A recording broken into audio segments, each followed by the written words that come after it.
I would just like to thank my parents who have come up today.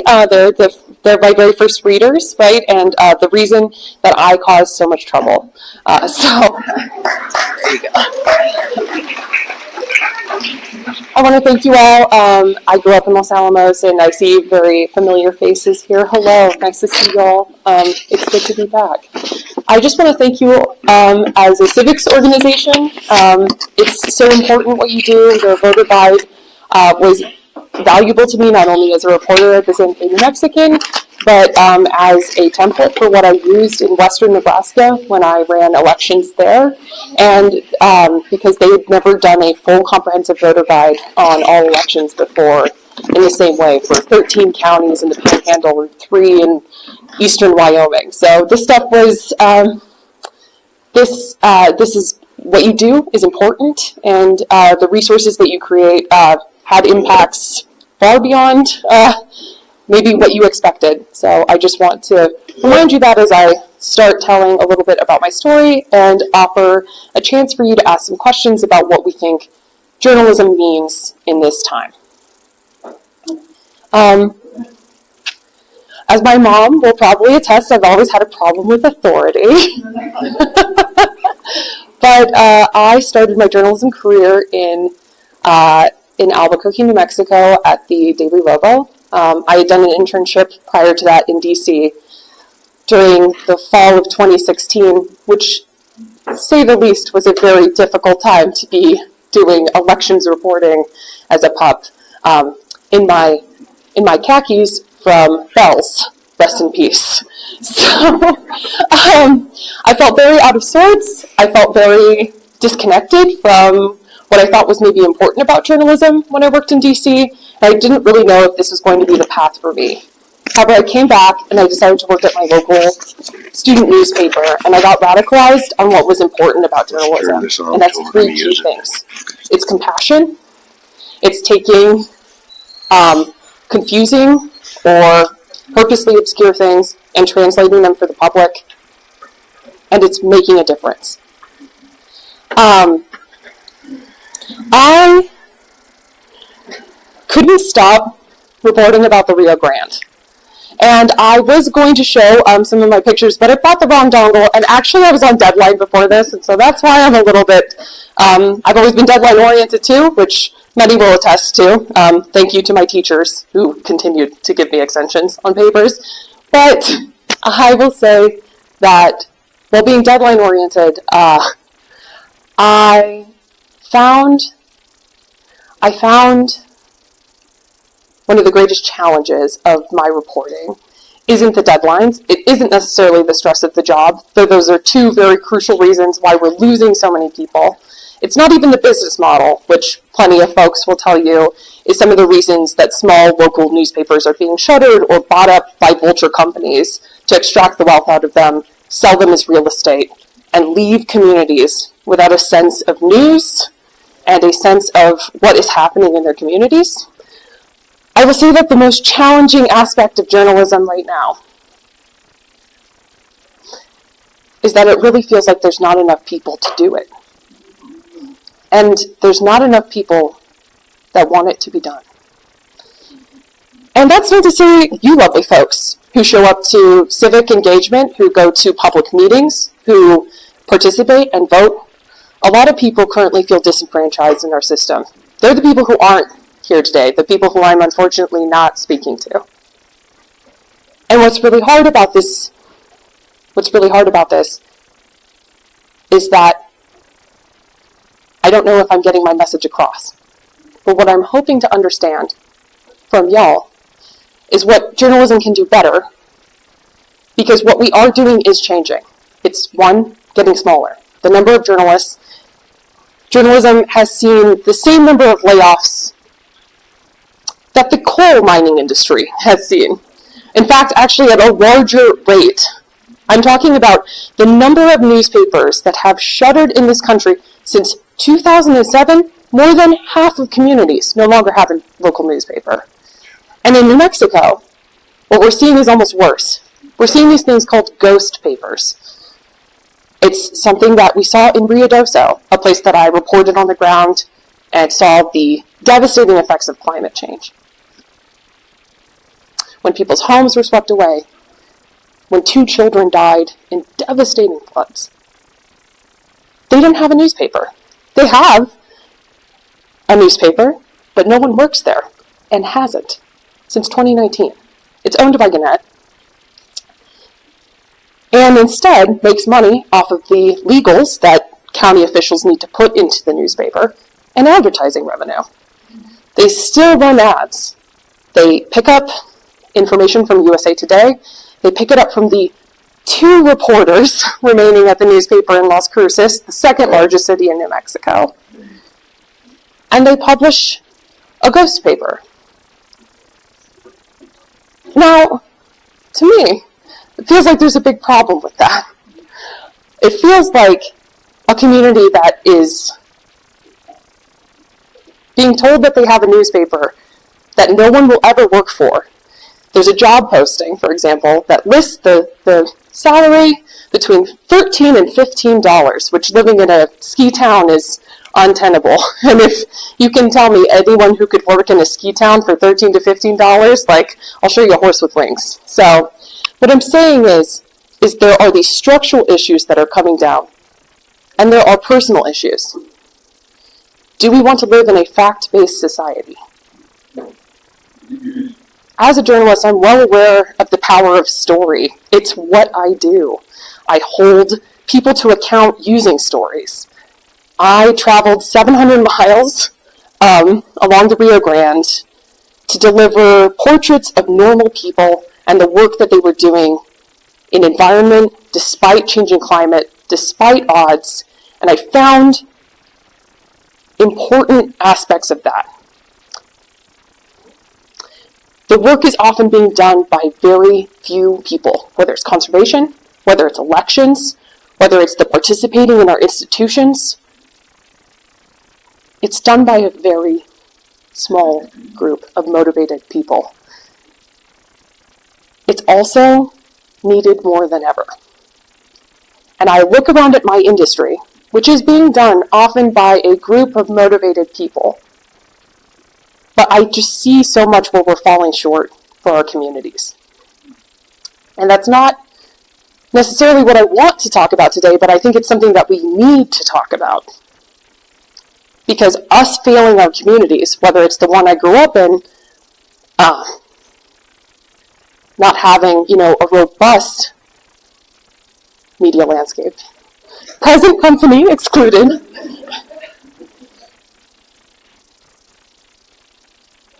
information is power. It's cliche, pen is mightier than the sword, etc. But it is true. Because I don't think that people would work so hard to dismantle the systems of power, whether it's libraries, whether it's civic organizations, whether it's the power of organizing in NGOs, or newspapers. I don't know where journalism is necessarily going in this time. I think today, as we talk, the Pentagon has ordered the clearing out of all of its desks, and thankfully, my colleagues didn't sign away, the rights. I exhale because it's like sometimes I never know, what the pressures these folks are under a lot of times in the Beltway journalism. I have sometimes a lot of beef with national journalists over local journalists. Happy to get into that later, but I am so happy that they acted in solidarity and stood up to an effort of censorship. And this isn't, what's so hard and frustrating about this is this is both partisan and not. We are living, unfortunately, in a world where people in power have done what people in power do for a long time. They obscure information, they spin stories their way, and they try and obscure things because it's what people do, but it's what people in power especially do.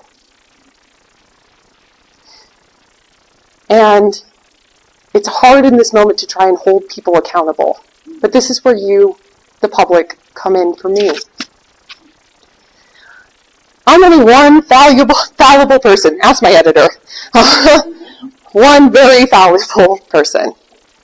But what I ask of you is that you continue to demand what you do, that you continue to do the work that you already do. But that we work together to inspire other people to want to live in a society that will be better for them. I ask of you that you help demand living in a fact-based world where we can answer the question, if something is wrong, can we change it? If something is broken, can we fix it for each other? And so I'll leave you with one last parting thought, and then happy to answer any questions you have about the industry or what I think about it. But I want to say, again, thank you for letting me grow up in a place that allowed me to explore this career. I came into it in maybe a roundabout way, but I could not be happier to be serving my community by trying to tell stories about New Mexicans every day. It's the best. So, I want to open it for questions about the industry or about what you believe journalism's role in this trying and troubling time.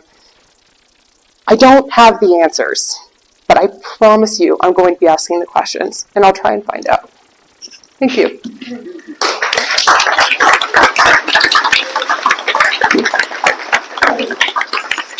So I'm just saying, if you raise your hand, I'm going to bring over the little microphone. Oh, I can also repeat it too. And you're going to repeat it. This one actually only goes to the film. Perfect. Because if you want to see this, just go to the League of Women Voters, Los Alamos website, and all the ones mostly are on there, except when the camera doesn't work. Thank you. So does anyone have a question up here? There. Hi. First, I'd like to say I love your stories. You do a great job. I saw an article a month or two ago, saying that the Department of Energy would no longer be responding to Freedom of Information requests. How big a problem is that, and do you have anything in general to say about FOIA requests? Oh, man. Repeat it. So let me just repeat it. I just had an audience member ask about a recent reporting that indicated that the Department of Energy will no longer be responding to FOIA requests.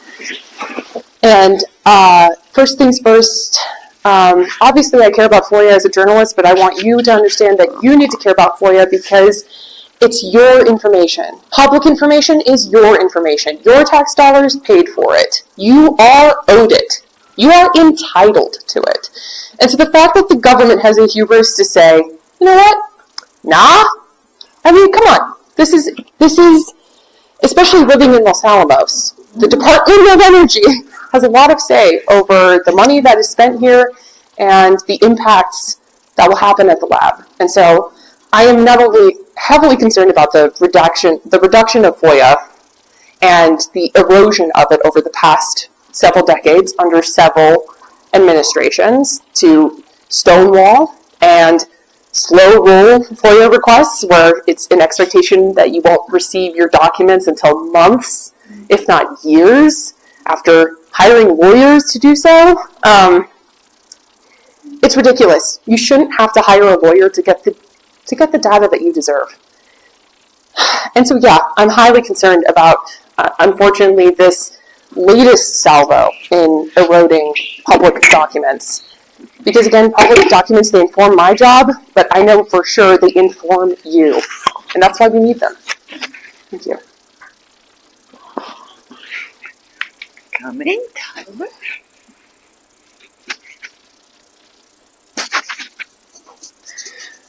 Thank you for your talk. I've seen in a couple of different places that the majority of Americans now get their news from social media. And we know that social media tends to include a lot of lies, a lot of misinformation, disinformation. It's often designed to create outrage rather than knowledge.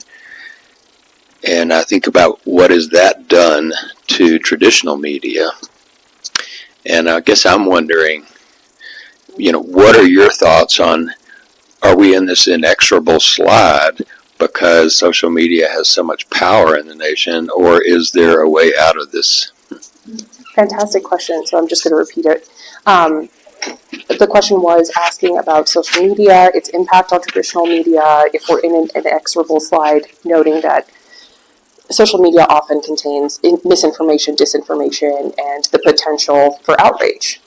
And very good points. Again, fantastic knowledge on this issue. Like, the number one way that we know something goes viral on social media is if it is racialized, if it involves an animal, or if it provokes outrage. Like, this stuff is frankly nasty in terms of the, okay, sorry, I'm trying to take a breath. Social media has had, I think, a very serious impact on the social fabric that we hold between each other.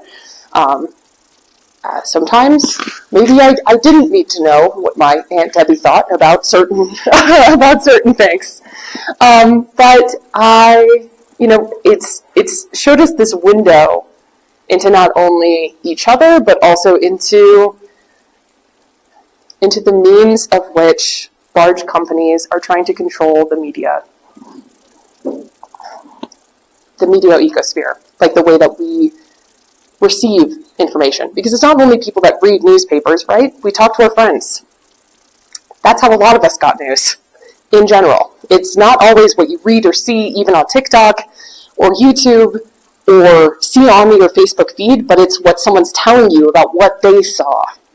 And this diffusion of disinformation, of, again, more than half of the content on Facebook now is considered to be AI generated, whether that is photos stolen from real artists, or I don't even know, a chat bot or something that you can talk to. Very weird. Please don't do it.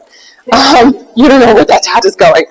But what I will say is that there are means of pushing back, and it's really hard because you're David's against Goliath. You are up against juggernauts. Facebook and YouTube and Google, these tech companies, they make money. They make gobs of money. They make money hand over fist on advertising. Even that is starting to crater because of the own systems that they're making. So we're looking for more and more ways to squeeze dollars out of people, whether that's targeted advertising, whether that's saying that we could use your chat descriptions with ChatGPT to create super ads for products that maybe don't even exist. It's very confusing. But what they're looking for is money, right? They are looking for means of making money. And I'm not. As a journalist, again, see that. But what I'm saying is, like, they don't care about the quality of information, the caliber of information, the way that information is spreading. And people are fighting back. California, Australia, Canada, these places are introducing laws to require the removal of ad revenue from tech giants and giving it back to traditional publishers. Is this the right way? I don't know. It's really hard now because traditional publisher raises the question of, okay, well, if you're an online newspaper, like say that I work for, would we qualify? I don't know. There's a lot of questions in rulemaking. But what I'm saying is, like, it's working enough that Facebook is refusing to operate or run ads in these places if these laws get enacted. They said, you don't want to play in Canada, right? Then we'll pull out of Canada. And I think this raises a lot of questions for tech sovereignty and looking outside of America. You know, a lot of countries are concerned about the effects that these American companies are having on their own news ecosystems. But what I'm saying is, like, when you punch them where it matters, where you punch them in their pocketbook, they're listening. There was a discussion of maybe introducing similar legislation in New Mexico. That hasn't happened yet. But there's already discussion by Meta to shut it down. I feel like New Mexicans should be able to make that decision, not the company. So that's something to think about going forward, is like, if you consider making different choices, if we consider making alternate institutions for sharing news, for building community fabric and for making the better world. So if you could get that done by 2 o'clock, I think that would be, wrap it up, right? But tall order, but it's what we deserve, right? We deserve not to live in outrage. We deserve to live in a fact-based world.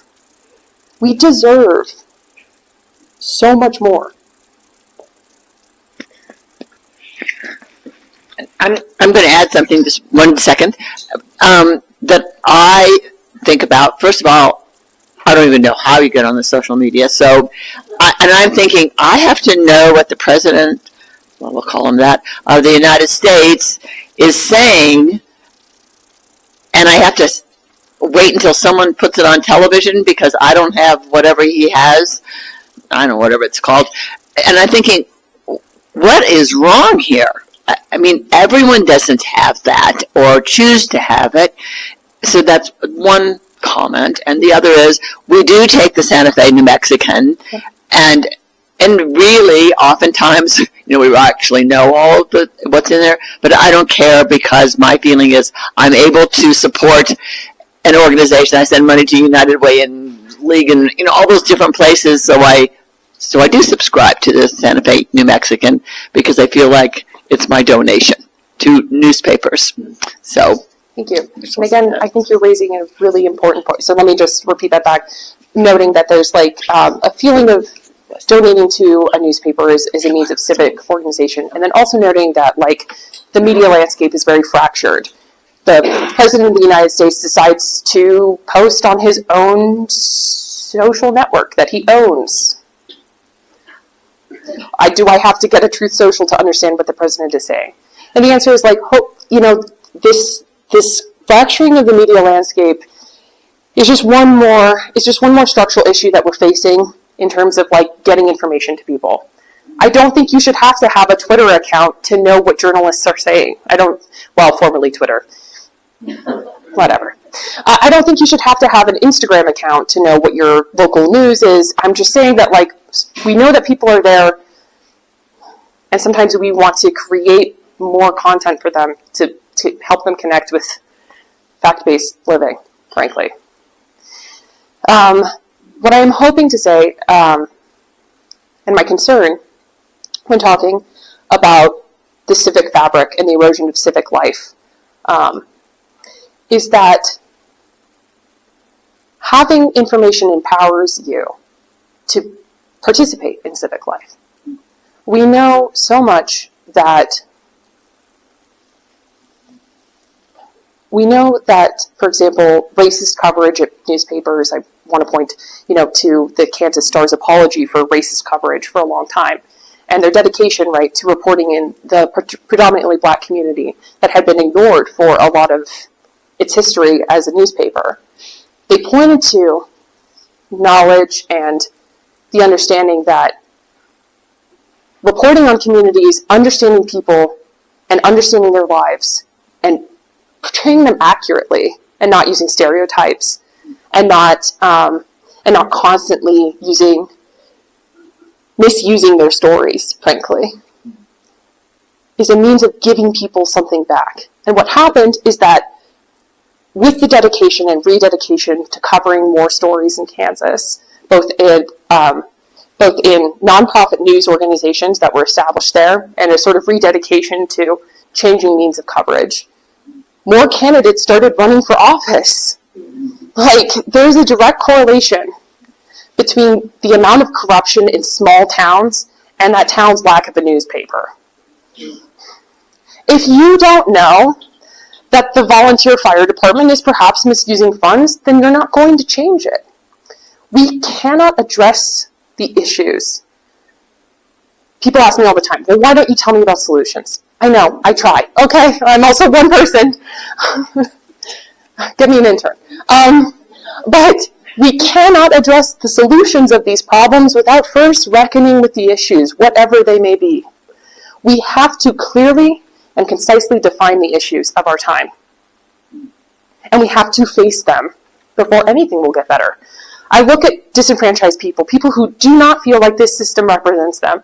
I have heard from people who look at the government shutdown and say, well, it doesn't feel any different, the fact that it's shut down right now, than when it's working.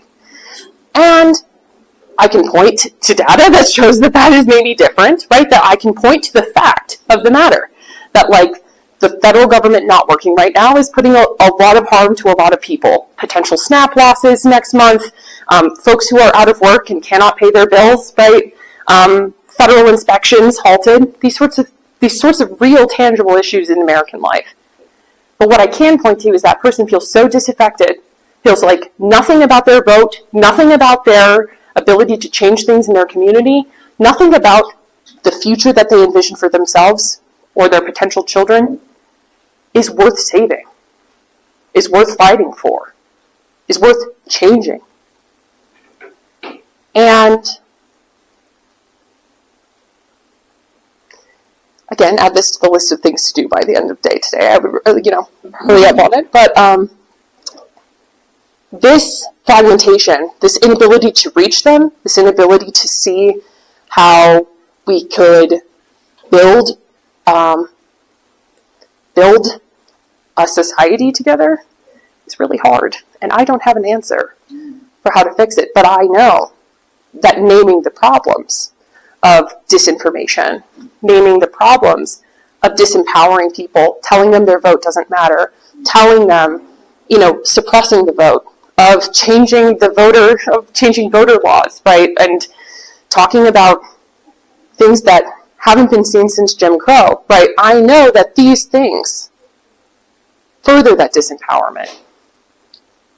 And so I'm hoping that we can learn more about how to connect with the people who don't want to participate in these institutions.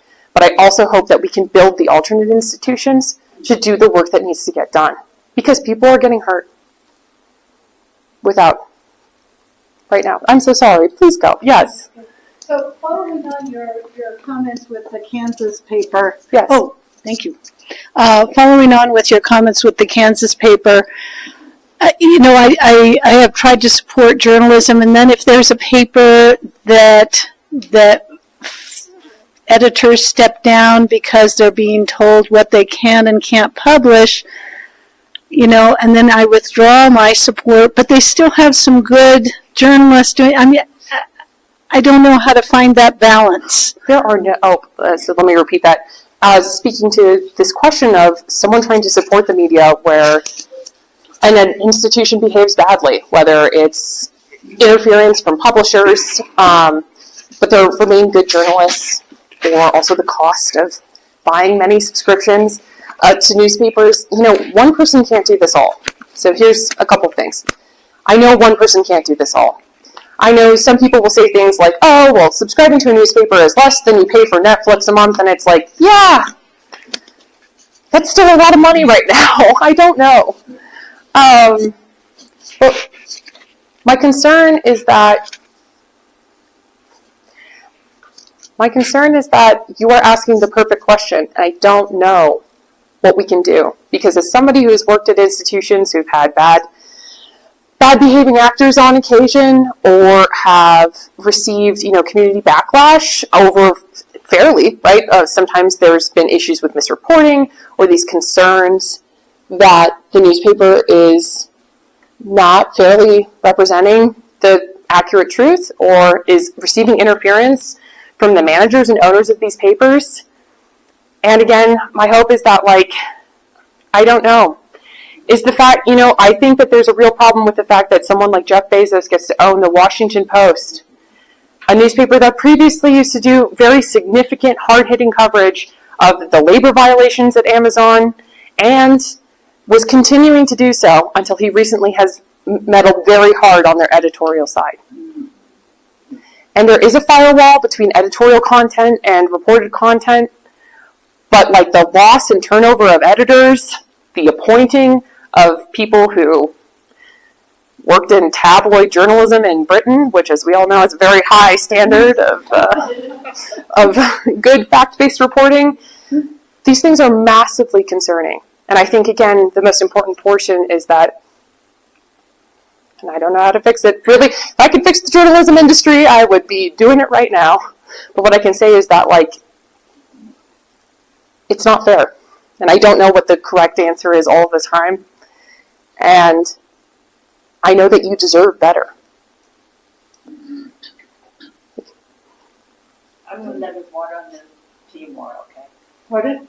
Eduardo's. Oh, I'm sorry, I didn't see you. No problem. Thank you. New Yorker did something really ingenious last month. They ran an essay on the challenges, responsibilities, and efforts of fact checkers. It was brilliant because we've all taken them for granted all our lives. What do you think about carrying that on, making it viral, and mentioning and reminding people these are the efforts, we have fact checkers and this is what they do? Eduardo, thank you. So Eduardo asked about the recent New Yorker feature on fact checkers and asking, how might I carry that on or better promote it. And one of the things, Eduardo, that I love the fact checkers, right? And I've only ever worked with them once, and that was on a recent story for Capital in Maine. They have the budget to hire 3 fact checkers. So my recent reporting with Jerry Redfern about the fracas over fracking water at the WQCC, we had 3 fact checkers on that story. That is the only time I've been able to work in a newsroom with the staff to have a fact checker, other than my hardworking and very dedicated editors who do a lot of the fact checking. That's right. But not not to the same extent of professional fact checkers who used to be their own desk in almost every major and minor newsrooms. We used to have them in the Santa Fe New Mexican previously. Also shout out to the copy editors who are also designing the paper and building it and putting it on the website, driving me here today. So thank you. So I would just like to say, I would love we as a profession are not very good at communicating on occasion. I'll say it.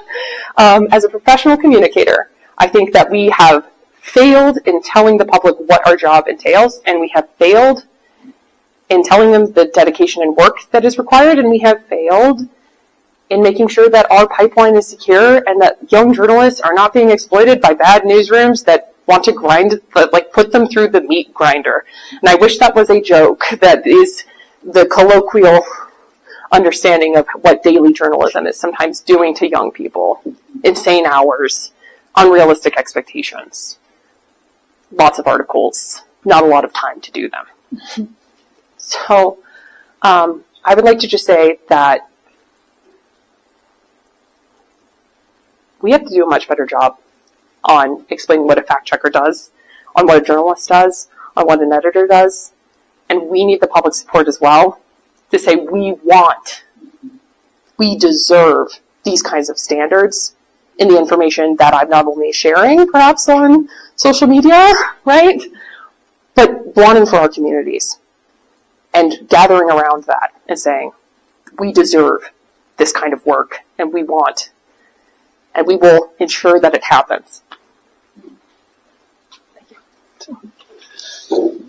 So first I'd like to say that I'm very happy and excited to see Danielle here. I first met Danielle when she was at the Los Alamos High School, and she was in the orchestra, and my office was just in that music wing building, and she's one of the fabulous people that I got to meet when I worked there.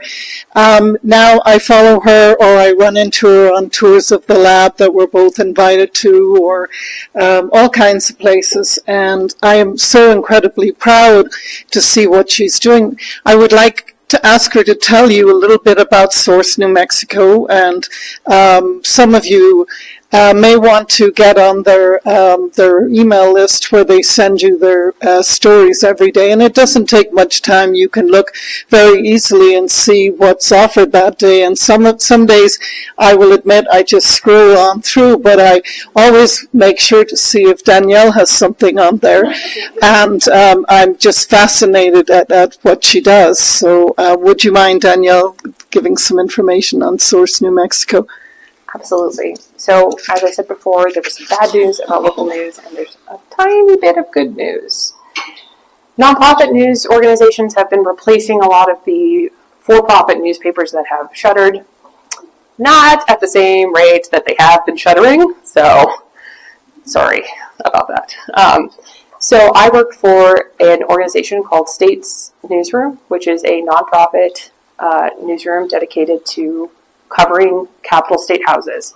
So one of the first things that most newspapers lost was their capital bureau, their politics bureau, because they're just trying to keep things on the page that happen faster and don't require as much research or time, and is an unfortunate business decision that has resulted in most places in America for a long time not having a capital staff. So I cover the Roundhouse when it's in session, and I cover state government otherwise. States Newsroom was established in 2022, and we're going strong. States Newsroom is non-paywalled. We have a Creative Commons license, so small newspapers across the state can pick up all of our work for free with photo licenses. It's not a wire service that requires a subscription. And so my work has appeared in papers from Mexico, right? They've translated my work into Spanish, but I've been featured in more than 200 papers since working at Source New Mexico across the West and the country. So what's really great about this is that means I have colleagues all across America now. We have partner newsrooms or established newsrooms in all 50 states as of last year. And it means that we get to connect on big issues, whether that's environment, land use, hopefully soon nuclear weapons. Just a little preview there. And we get to talk about big issues. I'm lucky enough that I also have like a very significant salary for journalism, like definitely one of the highest paid in the States, and that's all because of the work that States Newsroom has done on fundraising. And it's also really unfortunate because I look at this job and it's really great, and I would want that for more young people.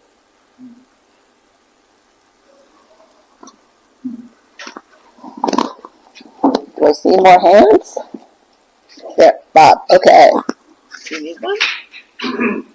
So, I don't know if you've seen the movie Idiocracy, but you are on the front lines of the war to prevent that movie from becoming a prophecy, and I thank you. The question I had was, the content that you provide appears various places. What percent of that appears on paper, and what percent of it appears on other media? Great. Fantastic question. I wish we had better statistics about some of this. We're able to see the pickups often from small newspapers, and so that's like a lot. I think we had more than 200 pickups in the last, I want to say, month. So I mean, we're having like significant pickup, but that's also with our national network and a couple of other things, and I wish I had better statistics. Other times we just run across it in the wild, right? Or, sometimes I will see a TV story and be like, good, wow, that sounds familiar. So I wish I had like a better understanding of exactly how far reaching our work is. It's so hard with the fractured media system. I don't know how far it is. And one of the problems, of course, with this job is I sort of create something, I put it out there, and I don't necessarily know how it impacts folks. You can just take one person reading a story to make a huge difference. But I won't usually get to see that.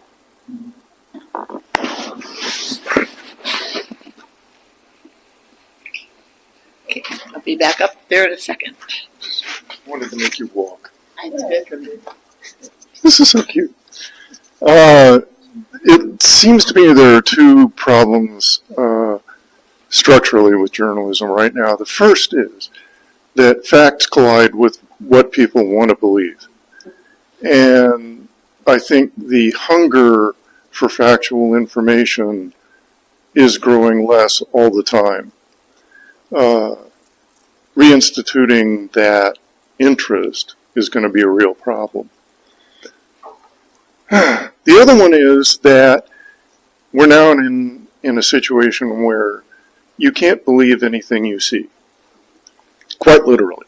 If it's on the web and it's a picture or it's a little film clip or something like that, it could be completely bogus. Yeah.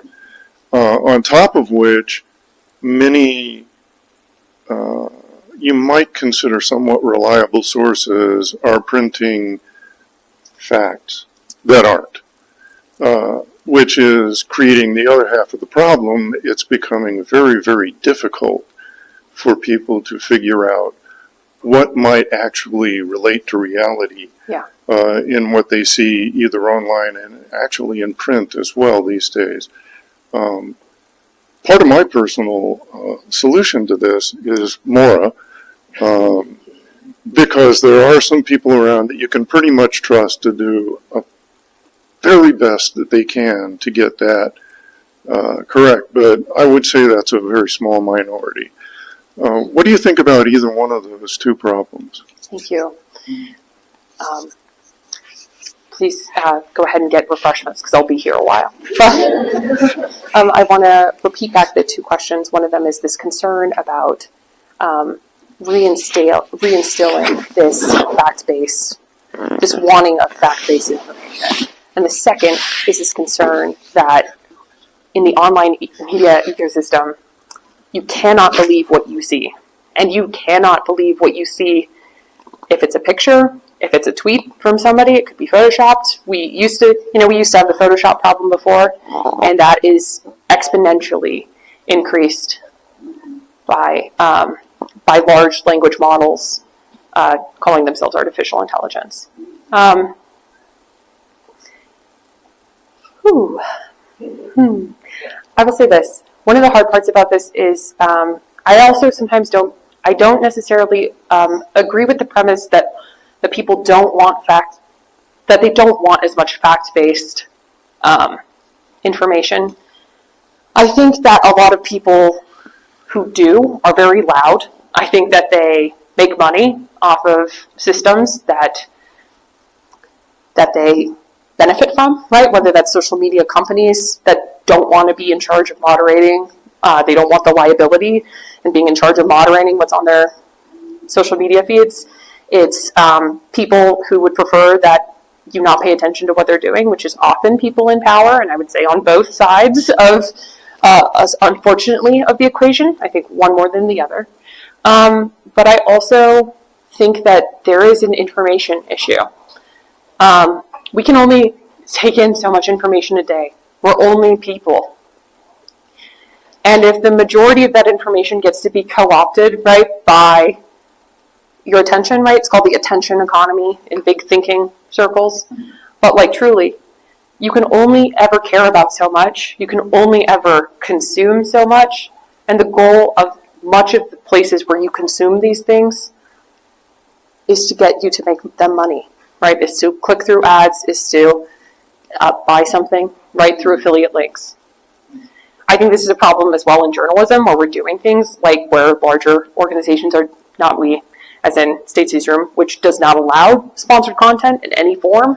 But like, for example, larger organizations that will get paid to write reviews of electronics or other things and receive a cut if you click through the link and buy it on Amazon. I think that these ethical decisions, right, and these structural decisions in journalism have very real world consequences. Which is like, we are not getting information out to folks in, like as you said before, disinformation moves much faster than fact-based reality ever could. It's an unfortunate fact of living. If something happens, if misinformation spreads, it takes longer for me to try and track somebody down, get them on the phone, say, hey, I just saw this, what's going on, is this real? And then saying, oh, let me get back to you, I don't know, I'm just hearing about it, right? That alone, like that interaction alone takes so much more time. And so I think on the biggest scale, it has to be a structural change in the means of which things are taking our attention and our time. Should we be spending more time responding to comments on Facebook about something that is outraging you so that you will take a look at the side ads for whoever is buying something? Or should we take the time to do something beneficial in our communities? And I'm not trying to say that that's not what you do. I know you do that kind of work. But I think that, again, the system is incentivized. These large companies are incentivized to do it this way, to promote content that outrages us, that sucks our time and our attention. And so I think, first and foremost, protecting your attention, yourself, inoculating yourself against outrage, trying to step, as the kids say, touch grass, right? Go outside, touch grass. But like truly, our building of alternate institutions, and I'm talking about even things like social media, is, I think, one of our only hopes in terms of connecting with each other and building back the fabric of society. I think all of us, me included, as humans, we have these fallible problems. We're focused on story, right? Story is often more compelling than data. We think that we're rational beings that can make data-based decisions. That's not true. We have systems that are in place that people who make money off of problems can keep making those problems happen.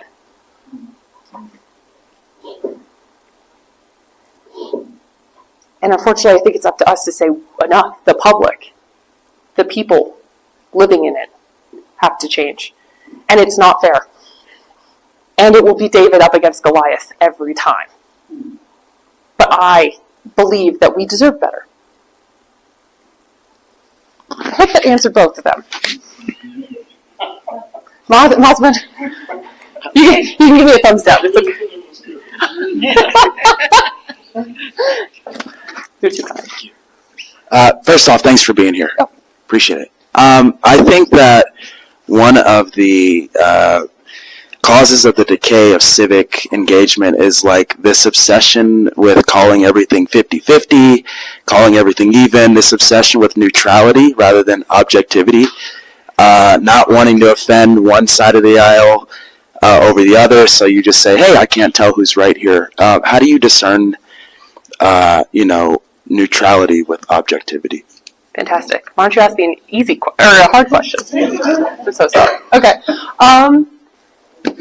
I am a subjective actor, so I will just start by saying this. I take very much to heart the quote from Ida B. Wells saying, my methods are objective. Objectivity should not be the driver. Your method should be objective, as in like the scientific method.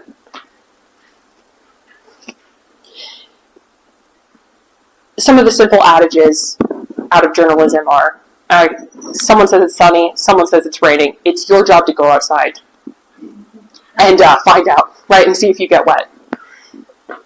With so few people doing this job, with these structures in place to be like, the news cycle needs to be 24/7, there's a focus on quantity over quality, and I will say this generally speaking, not from my organization's position, but quantity over quality in terms of the news cycle in America.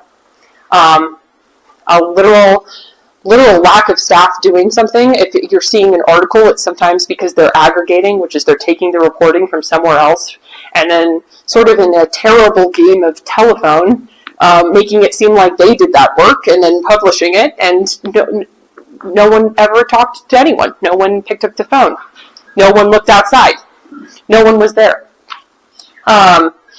So there are very bad practices in journalism, and I think that journalism has not done a great job of earning the trust of the communities that it does need to serve to fix the problems.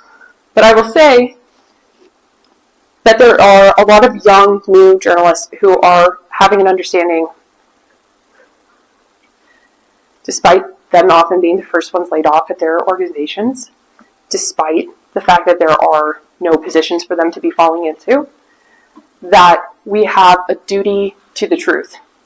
I think, unfortunately, a lot in journalism, and a lot of the old guard in journalism, and a lot of folks relied on feeling like they could do strategic communications. They could predict what was going to happen. They set the agenda for the conversation and then forgot to do anything for, like, they're too busy talking to their sources, too busy talking to people in power, and not listening to their communities, frankly, in my opinion.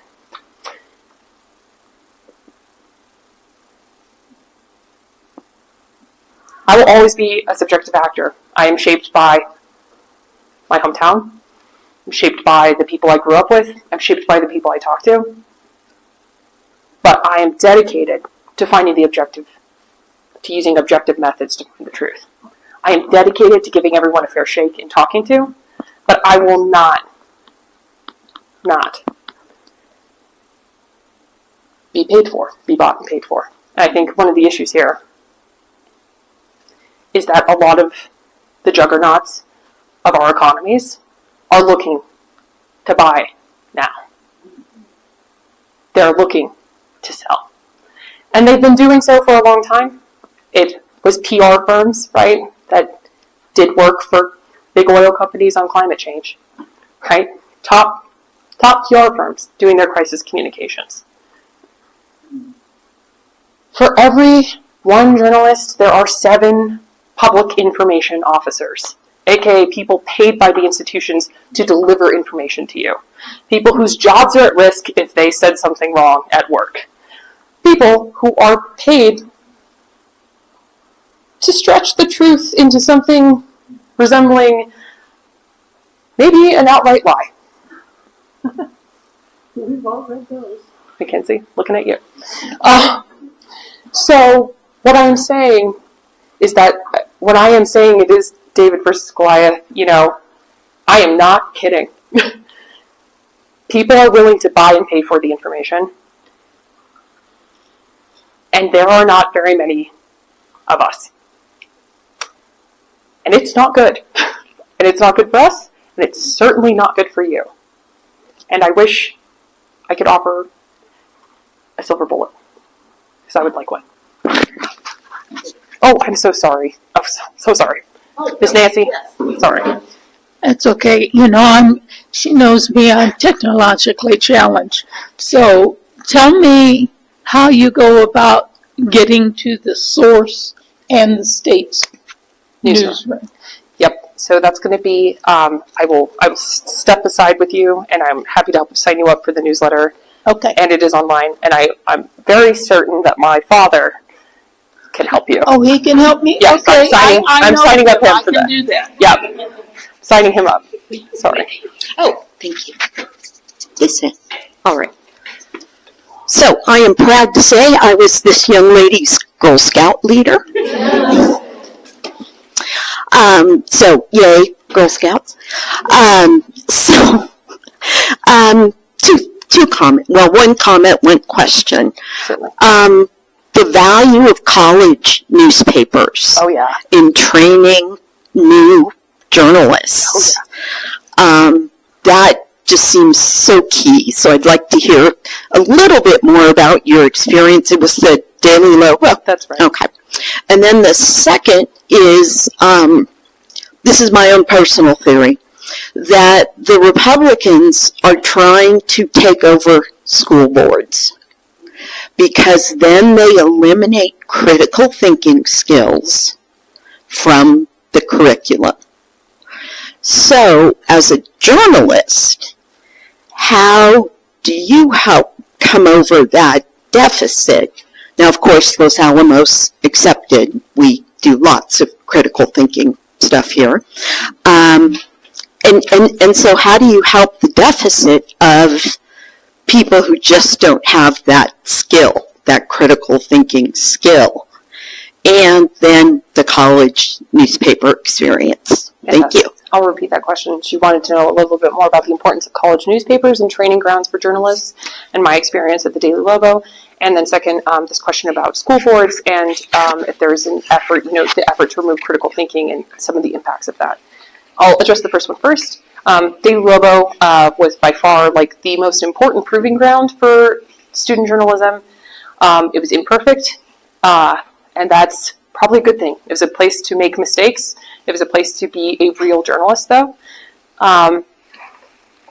One of the most, stories I'm most proud of, and literally it's where I met lifelong friends who will drive me because I was on deadline and could not get away from my computer.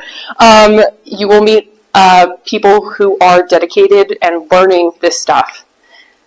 The Daily Lobo is also at odds with both the university as a institution, the institutions that fund it, which includes students. The university would be pitting the student body against, or trying to ask them to cut budgets, as in the Daily Lobo's budget. So, we were facing very real issues at the very beginning, whether it was the communications and journalism school being so angry that we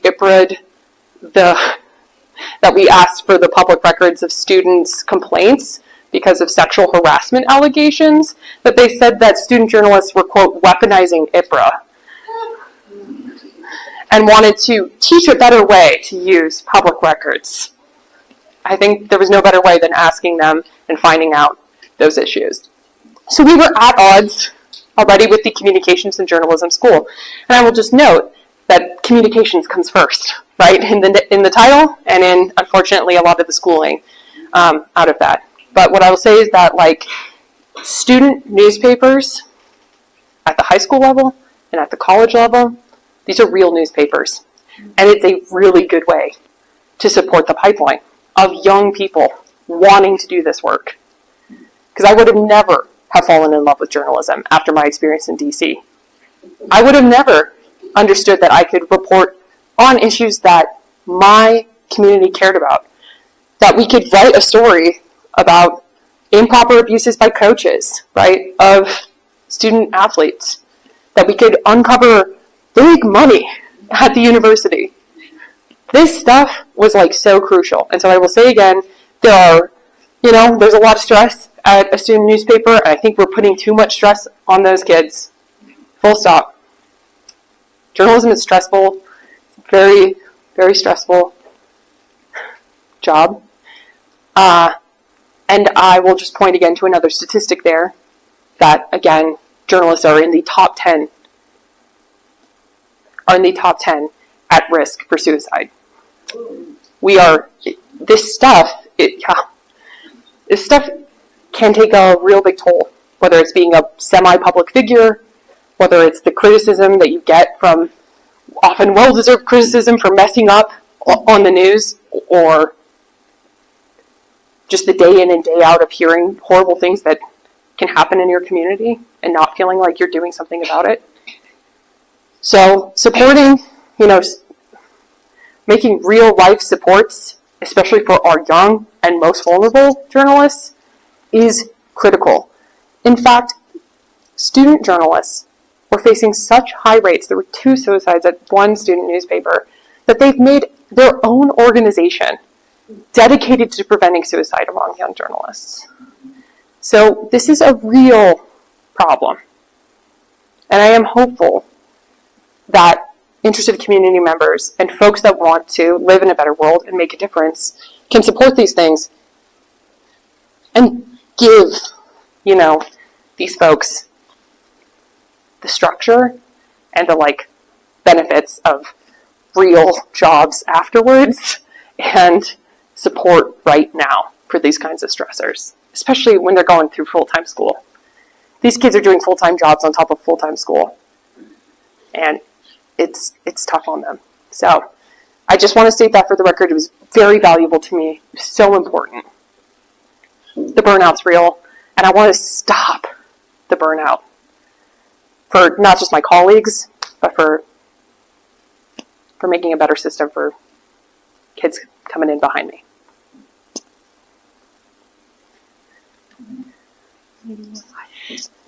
I just want to say the work that I associate with journalism is courage. So thank you for what you're doing. And I also wanted to ask you maybe about the content of your work. So from your point of view, what are the stories you want to tell about New Mexico? What are the issues you want us to pay attention to, looking, broad scale, long term? Thank you. A very kind comment about journalism often being represented by courage, and also just a question as a journalist, what stories might people want to be paying attention to in New Mexico? What stories am I interested in telling about New Mexicans? I'm very interested in talking about how science impacts New Mexicans' lives every day, and New Mexico is on the bleeding edge of climate change. We are one of the fastest warming states in America in the contiguous 48, full stop. Our nights are warming the fastest. The top 3 fastest warming cities that had heat island effects was Las Cruces, it was Albuquerque, it was Rio Rancho, our most populous cities. We are facing an unfortunate trifecta of pollution impacts to health over long-standing pollution impacts, environmental impacts to health of like the concerns of climate change, zoonotic disease concerns with avian influenza, and like mosquitoes, like the fact that we could have more mosquito-borne diseases, right? So I examine a lot of those crossroads in policy choices. What are the policies that people are doing at the top on these issues, but also what are people experiencing from their state government when it comes to these most crucial issues, whether it's flooding, whether it's wildfire, whether it's heat exposure. We are all at risk of climate disaster, and so I think that is the biggest story right now.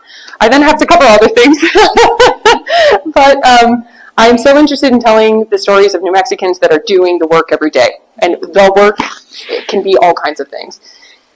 I can point to the Rio Grande story about folks who were doing, regenerative farming, or talking about how we're changing relationships with the river. I think that those are crucial stories to how land and water, such a valuable piece of New Mexico, is resonating with individuals personally. I'm writing a lot at this time about PFAS, colloquially and unfortunately known as forever chemicals, which are a significant portion of legacy pollution that we're facing. But I'm hoping to better illuminate the impacts of climate and these health impacts on New Mexicans. Anyone else? Thank you. Thank you all for staying. Thank you so much.